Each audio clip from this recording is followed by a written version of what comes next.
ஹாலிடேஸ்னாலே நம்ம K travels தான். தமிழகத்தின் முன்னணி டிராவல்ஸ் நிறுவனம். Plan your happy trips with K Travels. திரு எடப்பாடி பழனிசாமி சந்திக்கின்ற பேட்டிகள் எல்லாமே செய்தியாளர் சந்திப்பில் எல்லாம் உங்க கூட்டணி என்ன அப்படின்னு தொடர்ந்து கேள்வி கேட்கிறாங்க பத்திரிகையாளர்கள்.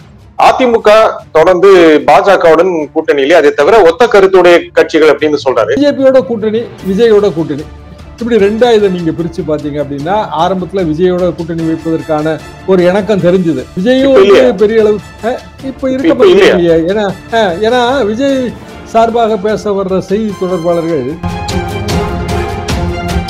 நான் தாராளமா 10% போட்டிருக்கேன், ஏன் 10% கணக்கிலே போட்டா அது குறைமை தவிர கூடாது அப்படின்னா அவருக்கு கூட்டணி தேவை. அந்த கூட்டணி என்ன நிபந்தனை அடிப்படையில்னா, அவங்களே என்ன சொல்றாங்கன்னா, விஜய் தான் முதல்வர், விஜய் தான் மேஜர் பார்ட்னர், அவர் தலைமை ஏற்று வருபவர்கள் அப்படின்னா, எடப்பாடி பழனிசாமி வாழ்க விஜய், முதலமைச்சர் விஜய்க்கு வரவேற்பு, விஜய் தலைமையை ஏற்கிறோம் அப்படின்னு ஒரு எம்ஜிஆர் கட்சி சொல்லுமா? அவ்வளவுதான், கட்சியே உடஞ்சு போயிடும். அப்படியான ஒரு முடிவு எடப்பாடி பழனிசாமி எடுத்தாருன்னா அதிமுகவே உடஞ்சு போயிடும். திமுக ஏற்கனவே ஆட்டத்துல இல்ல, அதிமுகவும் ஆட்டத்துல இல்ல, சீமானும் ஆட்டத்துல இல்ல. இப்ப யார் வருவா விஜயோட? அன்புமணி ஏத்துக்கு வரா போல விஜய் முதல்வர்னு. விஜய் எடப்பாடி முதலமைச்சர் வேட்பாளரை ஏற்றுக்கொண்டு கூட்டணி அமைத்து எதிர்காலத்தில் கட்சியை வளப்படுத்துவதற்கான, வாக்கு வங்கி பெருக்குவதற்கான உத்திகளை கையாண்டாலும் ஆச்சரியப்படுவதற்கு இல்லை அல்லவா? அது ஒர்க்கபிள் சொல்யூஷன். நீங்க சொல்றது ஒர்க்கபிள் சொல்யூஷன். அதாவது 234 தொகுதியில விஜய் ஒரு 60-70 தொகுதிக்கு ஒத்துக்கிட்டு, ஏன்னா அதிமுக 140 தொகுதியில கூட்டணி போட்டதெல்லாம் இருக்குங்க. அதிமுக வெறும் 140 தான், 100 தொகுதியெல்லாம் விட்டு கொடுத்துருக்காங்க ஜெயலலிதா காலம். ஸோ அதிமுக ஒரு 140 தொகுதி, 135 தொகுதியில நின்று விஜய்க்கு ஒரு கணிசமான சீட்டு கொடுத்து, அதுக்குள்ள பாமக அவங்களுக்கு கணிசமான சீட்டு கொடுத்து, அப்ப எத்தனை இடத்துல அரசியல் சமரசம் செய்ய வேண்டியது வரும்.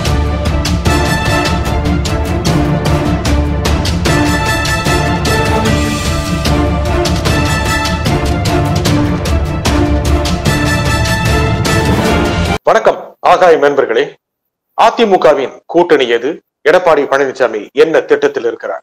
இதை பற்றி பேசுவதற்காக மூத்த பத்திரிகையாளர் திரு தராசு ஷாம் நம்முடன் இணைகிறார். வணக்கம் திரு ஷாம். வணக்கம். திரு எடப்பாடி பழனிசாமி சந்திக்கின்ற பேட்டிகள் எல்லாமே செய்தியாளர் சந்திப்பில் எல்லாம் உங்க கூட்டணி என்ன அப்படின்னு தொடர்ந்து கேள்வி கேட்கிறாங்க பத்திரிகையாளர்கள். அதிமுக தொடர்ந்து பாஜகவுடன் கூட்டணியிலே, அதை தவிர ஒத்த கருத்துடைய கட்சிகள் அப்படின்னு சொல்றாரு. ஏன் இப்பொழுது கூட்டணி பற்றிய பேச்சு நடந்து கொண்டிருக்கிறது? எடப்பாடி பழனிசாமியோட திட்டம்?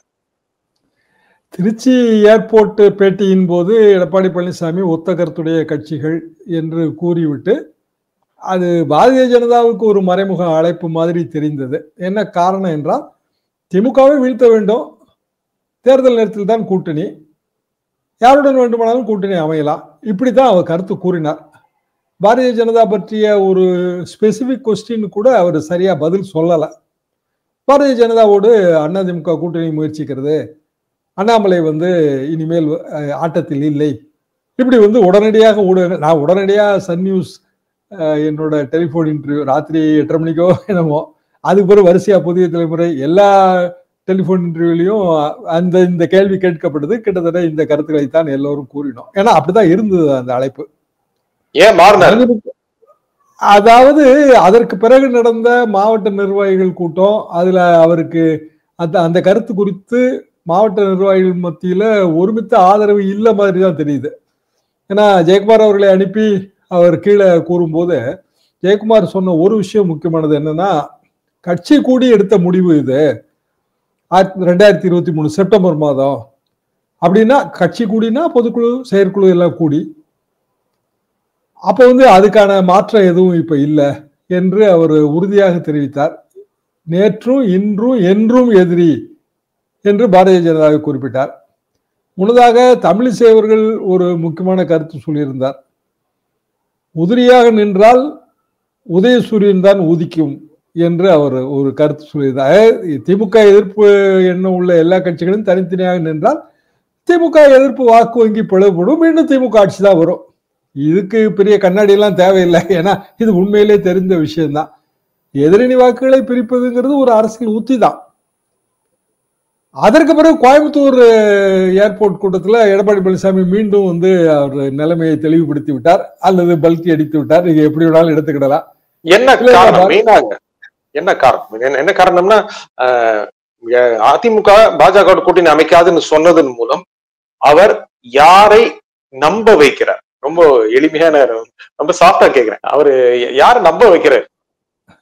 கட்சிக்குள்ள 2 வகையான ஒப்பீனியன் இருக்குங்க. அது நல்லா தெளிவா தெரியுது. இப்போ ஜெயக்குமார் மாதிரியானவர்களுக்கு பிஜேபி ஓட்டு அது 5000 ஓட்டோ, 10,000 ஓட்டோ, 3000 ஓட்டோ அது தேவையில்லை அவங்களுக்கு. ஆனா பிஜேபி ஆதரவு நிலைப்பாடு எடுத்தால் அவர்களால் எம்எல்ஏ ஆகவே முடியாது. இப்ப ராயபுரம் மாதிரியான ஒரு தொகுதியில அதுக்கு வாய்ப்பே இல்லை. ஆனா கோயம்புத்தூர்ல, இன்னும் சொல்ல போனால் கொங்கு மண்டலத்துல சில இடங்கள்ல இப்ப இருக்கிற சிட்டிங் எம்எல்ஏ திருப்பி இன்னொரு வாட்டி எம்எல்ஏ ஆகணும்னா அவங்களுக்கு எக்ஸ்ட்ரா ஓட்டு தேவை. அந்த எக்ஸ்ட்ரா ஓட்டு பிஜேபி தான் ப்ரொவைட் பண்ண முடியும். பிஜேபிக்கும் அதே மாதிரியான நிலைப்பாடு இருக்கு. அந்த சிட்டிங் எம்எல்ஏ வானதி ஜெயிக்கணும்னா அதிமுக ஓட்டு இல்லாம எப்படி ஜெயிப்பாங்க? அப்போ 2 தரப்புலையுமே அந்த சிந்தனை இருக்கு. எப்படியாவது கூட்டணி வந்துடாதான்னு பிஜேபியில சில தலைவர்கள் நினைக்கிறாங்க. தமிழிசை கூட அந்த அந்த பட்டியலில் சேர்ந்தவங்க தான். அதே மாதிரி எப்படியாவது கூட்டணி வந்துடாதான்னு அதிமுக சில தலைவர்கள் நினைக்கிறாங்க. இந்த இடத்துல எடப்பாடி பழனிசாமி 2 பக்கமும் மாட்டிட்டு தவிக்கிறாரு அப்படின்னு தான் நான் நினைக்கிறேன். ஆனா அவருக்கு ஒரு முடிவு இருக்குமா இல்லையா? முடிவுனா ஜெயலலிதா மாதிரியான தலைவர்கள் அவங்க எடுக்கிற முடிவு அவ்வளவுதான். அதை தாண்டி ஒண்ணுமே கிடையாது. ஒரு கேள்வி கேட்கறதுக்கோ இல்லைன்னா பதில் பெறுவதற்கோ பத்திரிகையாளர்கள் கூட வாய்ப்பு கிடையாது. ஜெயலலிதாமா எத்தனை பேட்டி கொடுத்துட்டாங்க? ஏர்போர்ட்ல இறங்கி ஏதாவது ஒரு பேட்டி உங்களுக்கு ஞாபகம் இருக்கா? சமீப காலத்துல அவங்க மரணம் அடைவதற்கு கூட 5 வருஷம் ஒரு பேட்டி கூட அது கிடையாதுங்க. பிராக்டிகலா அவங்களா எப்பமாவது பத்திரிகையாளர்கள் சந்திப்பாங்க, அவ்வளவுதான். இங்க நிலைமை அப்படி இல்லை. சோசியல் மீடியாலாம் வந்த பிறகு தினந்தோறும் ஏதாவது ஒரு வகையில நம்மளும் செய்தியில இருந்தாக வேண்டிய கட்டாயத்துல இருக்கு. அந்த இடத்துல எடப்பாடி பழனிசாமி அவர்களுக்கு ஒரு டிஸ்அட்வான்டேஜ் தான். என்னன்னா அவரு எந்த இடத்துல இறங்கினாலும் உடனே அவர் 10 கேள்விக்கு பதில் சொல்ல வேண்டிய கட்டாயத்துல இருக்கிறாரு. பிற தலைவர்களுக்கு இதே கட்டாயம் தான். அப்படின்னா அவர் தெரிவிக்கிற எல்லா கருத்துக்களுக்கும் ஒரு அரசியல் கண்ணாடி போட்டு தான் பார்க்க முடியும், வேற வழி இல்லை. அப்போ பிஜேபியோட கூட்டணி, விஜயோட கூட்டணி, இப்படி 2ஆ இதை நீங்க பிரிச்சு பாத்தீங்க அப்படின்னா, ஆரம்பத்துல விஜயோட கூட்டணி வைப்பதற்கான ஒரு இணக்கம் தெரிஞ்சது. விஜயும் பெரிய அளவுக்கு இப்ப இருக்க முடியலையே. ஏன்னா விஜய் சார்பாக பேச வர்ற செய்தி தொடர்பாளர்கள் தொலைக்காட்சி விவாதங்கள்ல அதிமுக எதிர்ப்பு கருத்துக்களை முன் வைக்கிறாங்க. இப்ப நான் கலந்து கொண்ட தொலைக்காட்சி விவாதங்களே அப்படி எதிர்ப்பு கருத்துக்களை அவங்க முன் வைத்தாங்க. ஆனா மாநாடு நடந்தப்ப என்ன நினைச்சோம் நம்ம? விஜய் அதிமுக சாஃப்ட் கார்னரா இருக்கு, பிஜேபிக்குமே பெரிய அளவுக்கு எதிர்ப்பெல்லாம் இல்லை, இப்படிதான் சித்திரம் அப்படிதான் இருந்தது.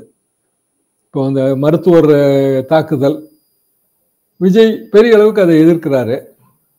அதே நேரத்தில் ஆல் இண்டியா ப்ராப்ளம்ஸ் அதை பத்தி அவர் எதுவுமே சொல்றது இல்லை.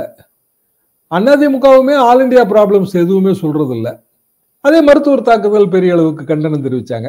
அதாவது எல்லா பொலிட்டிக்கல் ஆக்டிவிட்டியும் confined to Tamil Nadu only. Tamil Nadu is part of Indian union அப்படிங்கிற ஒரு கான்செப்டுக்குள்ள இவங்க யாருமே போகல. திமுகவுமே அந்த உத்தியை தான் கண்டுபிடிக்குது. அதாவது மீண்டும் அந்த பாரதிய ஜனதா எதிர்ப்பு ஓட்டு வங்கி, அப்புறம் திமுக அதிமுக இருதுருவ அரசியல், இப்படிதான் அவங்களோட ஒரு வியூகமும் அப்படிதான் தெரியுது.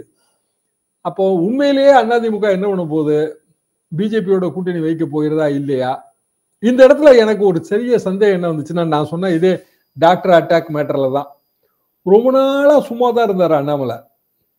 எக்ஸப்ட் கோயம்புத்தூர் அந்த பன் பட்டர் மேட்டரை தவிர அவர் வேற எதுக்கும் கருத்தே தெரிவிக்கல. அந்த பன் பட்டர் மேட்டர்லயும் ஏன் கருத்து தெரிவிச்சாருன்னா அது அவரோட ஓட்டு வங்கி.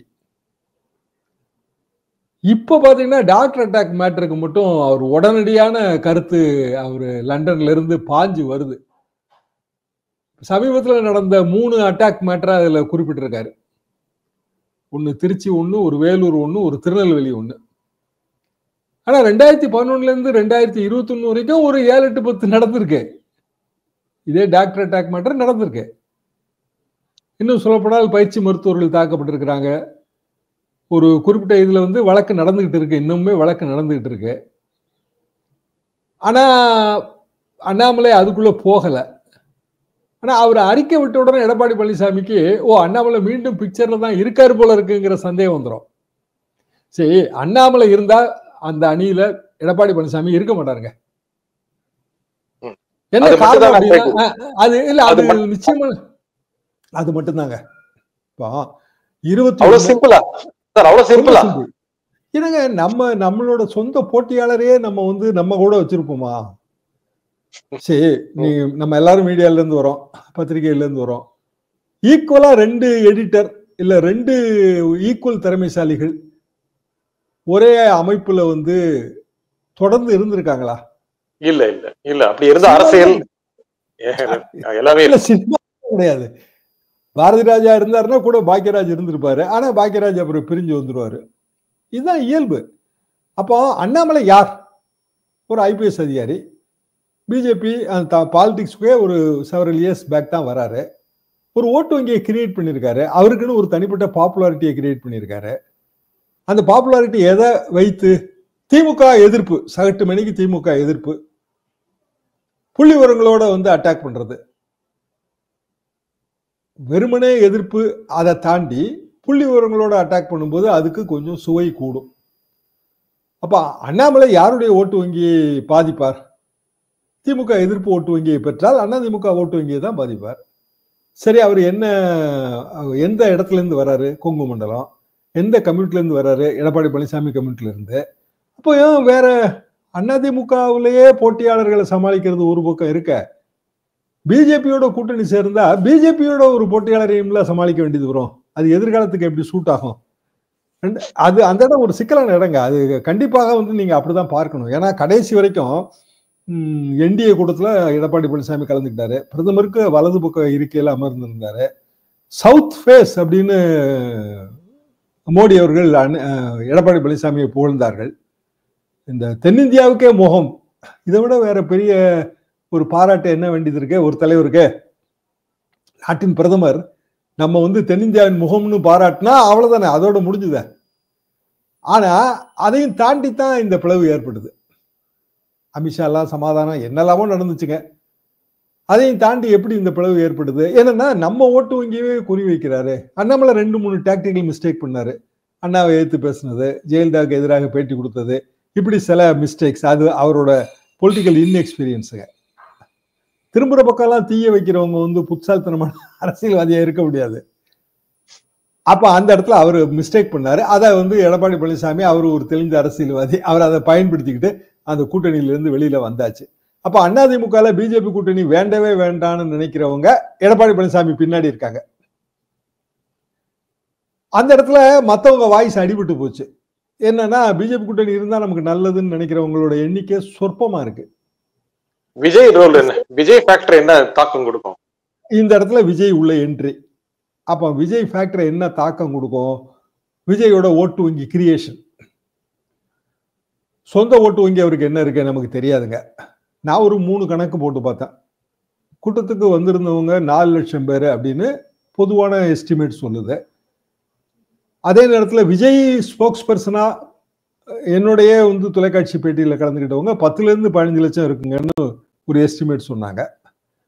பொதுவாக நம்ம பத்திரிகையாளனா இருக்கும்போது இல்லை நம்மளோட புலனாய்வு நண்பர்கள் எப்படி கணக்கு போடுவோம் அப்படின்னா, ஒரு 15 பேர் வந்தா ஒரு வாகனம், 20 பேர்னு கூட தாராளமா வச்சுக்குவோம். அதாவது காரு, பஸ், வேன் ஆவரேஜ் பண்ணி 20. ஸோ ஒரு வாகனம் வந்தா 20 பேர் வந்திருக்காங்கன்னு அர்த்தம். அப்படின்னா 100 பேருக்கு 5 வாகனம் தேவைப்படுங்க. 1000 பேருக்கு அப்படியே பெருக்கிட்டே போனீங்கன்னா 1 லட்சம் பேருக்கு 5000 வாகனம் தேவைப்படும். 4 லட்சம் பேருக்கு 20,000 வாகனம் தேவைப்படும். அப்ப 20,000 வாகனம் அங்க வந்துச்சா இல்லையான்னு ஈஸியா கண்டுபிடிச்சிருவாங்க. இன்டெலிஜென்ஸ் கணக்கு இப்படிதாங்க.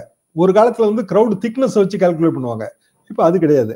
என்னன்னா எல்லாமே டோல்கேட்டை கிராஸ் பண்ணி வருது எல்லா வாகனமும். ஸோ சிம்பிளி வந்து டோல்கேட் புள்ளி விவரத்தை எடுத்தாலே எத்தனை வாகனம் அந்த குறிப்பிட்ட நேரத்துல குறிப்பிட்ட இடத்தை நோக்கி போனது திரும்பியதுன்னு நம்ம கண்டுபிடிச்சிடலாம். ஒரு கம்ப சூத்திரமே கிடையாது இது. அப்போ 20,000 வாகனம் வந்தாலே இவ்வளவு லட்சம் தானே வரும். அப்போ 10 லட்சம் பேர் வந்தாங்க அப்படின்னா எவ்வளவு வாகனங்க உள்ள இருந்திருக்கணும்? பஸ், வேனு, காருன்னு எவ்வளவு வாகனம் உள்ள இருந்திருக்கணும்? சோ அதுக்கு வழி நீங்க சொல்ற ஒரு 4 லட்சம் 3 லட்சம் வந்து கொஞ்சம் அதிகப்படியான கணக்கு. நான் கொஞ்சம் தாராளமா போட்டேன். என்னன்னா ஒரு சினிமா ஸ்டார், அவருக்குன்னு ஒரு பாப்புலாரிட்டி இருக்கு, அதெல்லாம் நம்ம மறுக்க முடியாது. இன்னைக்கு தேதிக்கு அவர் ஒரு மிகப்பெரிய ஒரு வசூல் சக்கரவர்த்தி. அப்போ 3ல இருந்து 4 லட்சம். அப்ப 4 லட்சம் பேர் ஆளுக்கு வந்து 10 ஓட்டு கிரியேட் பண்ணாங்கன்னா 40 லட்சம் ஓட்டு. அவங்க தமிழ்நாட்டில் வந்து 6 கோடி ஓட்டு இருக்கு, 4 கோடி வந்து பதிவாகும். அப்படின்னா 10% வருங்க. 8ல இருந்து 10%ங்கிறது ஏன் எஸ்டிமேட். இன்னொரு வகையா நாங்க மூத்த பத்திரிகையாளர் கணக்கு போட்டோம். தமிழ்நாட்டில் இவ்வளவு ரேஷன் கார்டு இருக்கு. ஒரு ரேஷன் கார்டுக்கு ஆவரேஜா 5 பேர் ஒரு குடும்பத்துக்கு. ஒரு 2 கோடியே சொச்சம் ரேஷன் கார்டு இருக்குங்க. ஒரு குடும்பத்துல இருந்து ஒருத்தர் வந்து விஜய்க்கு ஓட்டு போடுறதா வச்சா கூட இதே 40 லட்சம் தான் வருது. அப்ப இதை தாண்டி வந்து அவருக்கு ஓன் கிரௌட் இல்ல. அவ்வளவு பேரும் ஓட்டு போடுவாங்களா அதெல்லாம் நமக்கு தெரியாது. ஓட்டு போடுவாங்கங்கிற நம்பிக்கையில நம்ம சொல்றோம். அப்ப எஸ்டிமேட் வந்து 8 to 10% ஓன் ஓட்டு வங்கி. அது பழைய இதோட பொருந்தி வருதுங்க. இன்னைக்கு கூட ஒரு ஆங்கில பத்திரிகையில இந்தியன் எக்ஸ்பிரஸ் நினைக்கிறாங்க, அதுல வந்து சினிமா ஸ்டார்ஸோட தோற்றம், அவங்க எழுச்சி வீழ்ச்சி, இதை பற்றி ஒரு அருமையான அனலிட்டிக்கல் ஆர்டிகல் வந்திருந்தது. அதுல வந்து சிம்பிளி அவங்க என்ன சொல்லியிருந்தாங்கன்னா, எம்ஜிஆர் நம்ம எல்லாருக்கும் தெரியும், அவரு சினிமாவாக இருந்தாலும் அவர் திமுகவில் பல பதவிகளை வைத்து பொருளாளராக இருந்து திமுகவோட நீட்சி. அவரை விட்டுட்டு பார்த்தா என்டிஆரோட அட்வான்டேஜ் என்ன, அவர் 82ல கட்சி ஆரம்பிக்கிறாரு மார்ச் மாசம், 83ல வந்து ஜனவரி மாசம் ஆட்சியை பிடிச்சிடுறாரு. பெரிய அட்வான்டேஜ் என்ன அப்படின்னா, அந்த கட்டுரையாளர் என்ன சொல்றாருன்னா, 17 படத்துல அவர் கடவுளாவே நடிச்சிட்டாரு. எம்ஜிஆர் கதாநாயகனா தான் நடிச்சாரு. கதாநாயகனா நடிச்சு ஏழைகளுக்காக போராடி வில்லன்களை எல்லாம் வீழ்த்தி டூ குட்டர். ஆனா என்டிஆர் கடவுள். சோ அது வேற. அந்த கேட்டகரிக்கு நீ யாருமே வர முடியாது என்பது அந்த கட்டுரையாளரோட வாதம். எனக்கு என்னமோ அது பொருத்தமா தெரிஞ்சது. அப்போ விஜய் கதாநாயகனா கடவுளா? கதாநாயகன் வச்சுக்குவோம். ஏன்னா மார்க்கெட்டபிள் ஸ்டார். இந்த கதாநாயகனுக்கான பொலிட்டிக்கல் பேக்ரவுண்டு இல்லைன்னா அந்த ரசிகர் மன்றம் பொலிட்டிக்கல் பார்ட்டியா இந்த மெட்டமார்போசிஸ் பரிணாமம் பெறுவதற்கான காலம் என்ன? காலம் கண்டிப்பா ஒரு வருஷத்துக்குள்ள முடியவே முடியாதுங்க. என்னோட நண்பர் ஒருவர் திருநெல்வேலி மாவட்டம் களக்காடு பகுதி, அவர் ரொம்ப சிம்பிளா சொன்னார். என்னன்னா, ஒரு வாகனத்தை எடுத்துக்கிட்டு நம்ம ஊர்ல இருந்து, களக்காடு பக்கம் சின்ன கிராமங்க, வாகனத்தை எடுத்துக்கிட்டு நம்ம ஊர்ல இருந்து என்ன சொன்னாருன்னாங்க, ஒரு ஊர்கள்ல இருந்து ஒரு வேனை எடுத்துக்கிட்டு ஏதோ திருச்சிக்கோ இல்ல கோயம்புத்தூருக்கோ ஒரு பொலிட்டிக்கல் மாநாட்டுக்கு வரணும்னா டொனேஷன் கலெக்ட் பண்ணி தாங்க வருவாங்க எல்லாரும். அப்போ ஒரு எஸ்டாப்ளிஷ்டு பொலிட்டிக்கல் பார்ட்டிக்குன்னா ஒரு 1000 2000 நாங்க கொடுத்துருவோம், 5000 வரை கூட கொடுப்போம். ஆளுங்கச்சுன்னா 5000 வரை கூட கொடுப்போம். எல்லாம் நம்ம கடை வீதியில கடை வச்சிருக்கோம், அவங்க இடைஞ்சல் பண்ணுவாங்க. ஆனா விஜய் மாதிரியான புது வரவுகளுக்கு விஜயகாந்த் காலத்துல இருந்து ஒரு உதாரணம் சொன்னாரு. எவ்வளவு கொடுப்போம்னா, அவங்களுக்கு 5000 கொடுத்தா இவங்களுக்கு 500 தான் கொடுப்போம். என்ன காரணம்னா, இவங்களால எங்களுக்கு வேற இடைஞ்சலே கிடையாது. கடை வீதியில இருக்க என் கடைக்கோ வியாபாரத்துக்கோ இவங்களுக்கு இடைஞ்சல் கிடையாது. ஒண்ணு. இங்க வந்து என்ன ப்ராப்ளம்னா, இவங்க எல்லாருமே இளைஞர்கள் வீட்டுல இருந்தா பணத்தை எதிர்பார்க்காங்க. எல்லாருமே வந்து சம்பாதிக்கலாம் இன்னும் ஆரம்பிக்கவே இல்லை. சிறு வயது தம்பிகள் வீட்டுல இருந்து பணத்தை எதிர்பார்க்கும் போது இவ்வளவுதான் அவங்களுக்கு கிடைக்குங்க. ஒண்ணு, அடுத்த மாநாட்டுக்கு போறதுக்கு அவங்ககிட்ட காசு இருக்காது. 2, அதனால வந்து நீங்க நினைக்கிற 8% ஓட்டே வராதுங்க. அடுத்தடுத்த மாநாடுகள்ல இவங்க ஒண்ணு தலைமையே ஃபண்டிங் பண்ணணும், அப்படி இல்லைன்னா இவங்களால வர முடியாது. இதுதான் உண்மையான நிலைமை. அதனால ரசிகர் மன்ற எண்ணிக்கையை வைத்து இது முடிவு செய்யப்படுவது அல்ல. 6% வரலாங்க. இதுதான் அவரோட கணக்கு. ஒரு எக்ஸ்பீரியன்ஸ்டு ஒரு வியாபாரி, நல்ல நண்பர், எந்த கட்சியும் கிடையாது அவர். எதுக்காக நான் இதை சொல்றேன்னா, அப்ப விஜய் கையில் இருக்கிற ஓட்டு நான் தாராளமா 10% போட்டிருக்கேன், ஏன் 10% கணக்கிலே போட்டா அது குறைமை தவிர கூடாது. அப்படின்னா அவருக்கு கூட்டணி தேவை.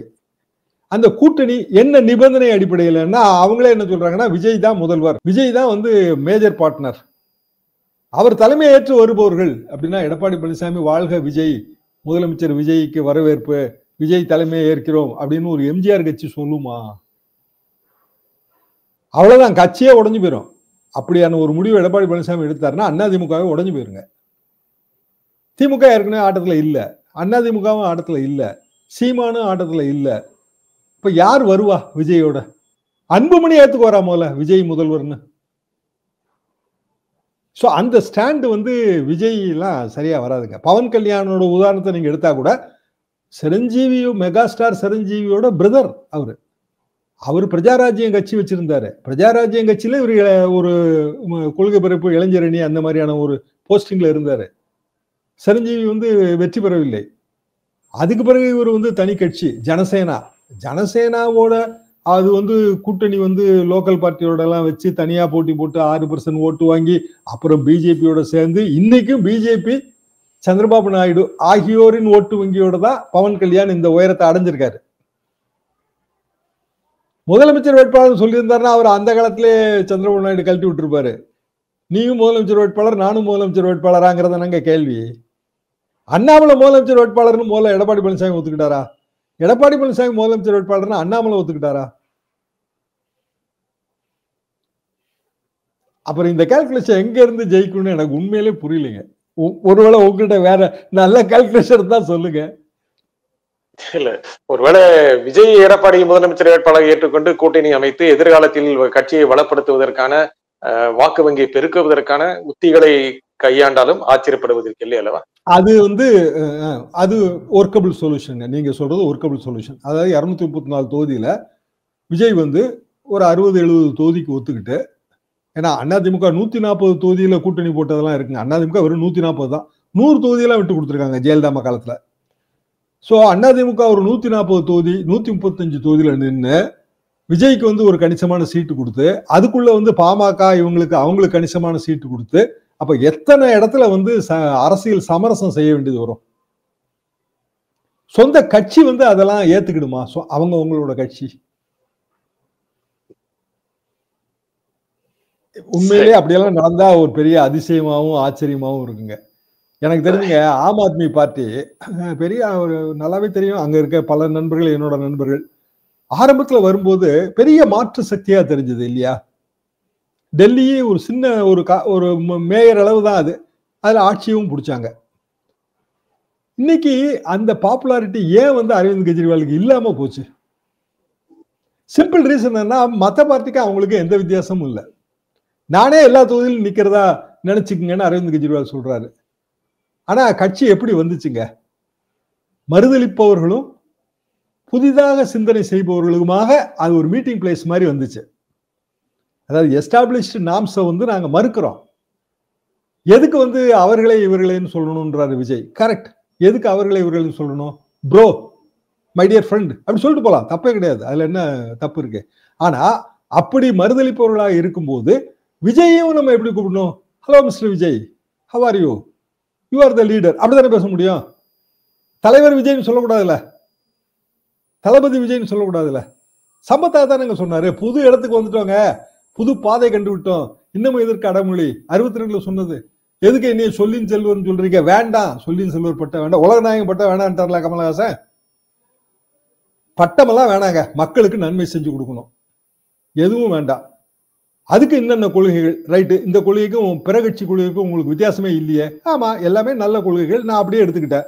ஆனால் இவங்களால மக்களுக்கு நன்மை செய்ய முடியல. கொள்கைகள் நல்ல கொள்கை, சமூக நீதி, பெண் விடுதலை எல்லாம் நல்ல கொள்கை, அதை சொல்லி இவங்களால மக்களுக்கு நன்மை செய்ய முடியல. நான் வந்து மக்களுக்கு நன்மை செய்யறேன். I am a party with different agenda. இதைத்தான் வந்து அண்ணா ஹசாரே காலத்துல இருந்து இவர் சொன்னது. இன்னைக்கு எதுல இருக்காரு, என்ன நிலைமையில இருக்காரு? 100 கோடி ரூபாய் வந்து இடி புகாரு. அவர் பதவியை ராஜினாமா பண்ணிட்டு இப்ப தேர்தல் களத்தை நோக்கி போறாரு. ஹரியானா தேர்தல் என்ன ரிசல்ட் வந்து ஒண்ணுமே இல்லை. இன்னைக்கு பஞ்சாப் நிலைமை என்னங்க?